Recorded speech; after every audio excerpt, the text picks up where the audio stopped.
Okay, we're sitting in Johannesburg this morning, and it is after the presentation of the results.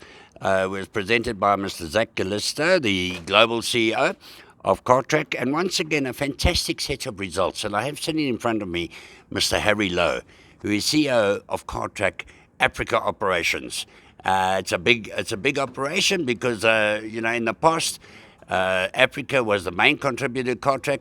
Harry, I noticed one thing that Asia Pacific has overtaken South Africa as a growth area for the first time, I think, in history.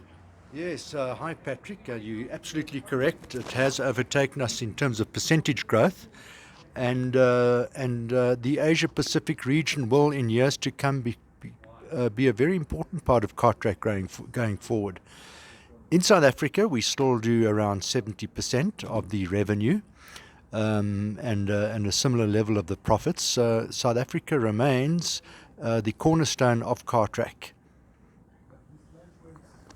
Yeah, and of course that's where Cartrack started. It's a homegrown company that's gone global. Robust subscriber growth of 22% to over 1 million. You reached the 1 million subscriber mark earlier this year. You added another since then, 38,970. Robust subscriber growth, subscription revenue up 26% to 897 million. Total revenue just up and up and up. It's amazing, Harry. Every time I come to these things, I just see growth and growth and growth. What do you subscribe this to? Patrick, our focus is relentless to grow our subscriber base. That to us is the most important part of our strategy, to grow our subscriber base, deliver a world-class service, and look after our customers and hang on to them. And in fact, this month is probably going to be our record month globally. We're looking at a total number of new installations globally this month. We might just get close to the 40,000 mark, which will be a first ever for Cartrack. And that growth, we expect to continue delivering on that because the markets are just so underpenetrated in the countries in which we operate in. There's just so much potential, which we look forward to working on going forward. I heard that 40,000, I mean, that's a wow. That is amazing. 40,000, obviously, that's globally as well.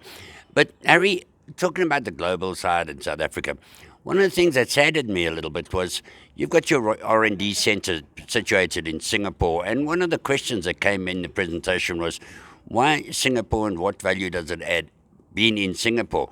And the answer was that couldn't really get the skills in South Africa, the IT skills. We have Cyril Ramaphosa talking about the fourth industrial revolution. We have all that, and that's all dependent on IT skills. Yet we have to go to Singapore to get your R&D centre skilled up. And it looks like it's good opportunities. As Zach Callisto said, you're looking at about 150 people in the near future manning that centre. Do you find that sad? What should South Africa be doing to cater to your R&D needs in the new fourth industrial revolution and the era of IT instead of BA? Patrick, that's a tough question and probably beyond my abilities to answer that truthfully and honestly. But it's very sad that we struggle to find the right quality of engineering skills in South Africa for our particular business, which is, quite rightly, an IoT business. The developers that we need are far more readily available in Asia than they are in South Africa. And it made perfect sense to move the R&D office offshore. We still retain a core set of skills in South Africa, writing firmware and software and helping with other areas of design. But the bulk of it happens in Singapore. And yes, that office has to grow in order to keep Cartrack at the forefront of technology developments in the IoT space. Okay, so that is a big challenge to South Africa, and I call on our educational officials to have a look and listen carefully to what Harry is saying there. We need IT skills, not BA and in ancient Greek philosophy or something like that. That's not going to get us into the future. Harry, just one more thing. Africa. I mentioned Africa is a difficult market. It's always been a difficult market. Free trade agreement hopefully will open up a common market like European Union. I think it's a long way off, though. They have signed it. What makes Africa that difficult? And I'm talking here particularly on the trucking side. What makes Africa that difficult to penetrate? It seems to me telematics is an absolute must for the guys operating. I've been up in those routes, and it's almost like a must. And it's always amazed me that it's quite hard to get into the African market. I'm talking more from the fleet management arena here. Patrick, for our South African-based customers, it's actually quite straightforward as it is throughout our industry. You put in a device that can give you communications wherever that truck may travel into. The complexity comes in when you're providing backup service to that particular vehicle and or selling to those customers in other countries in Africa where they may have offices. And Africa becomes more difficult if you cannot find the right staff. And we have quite substantial staff numbers in places such as Mozambique and Kenya, and growing in Nigeria, and starting to open up in Uganda. And it's critical to find the right people, and we're not always very good at that, but we keep on trying and we keep on working hard at it.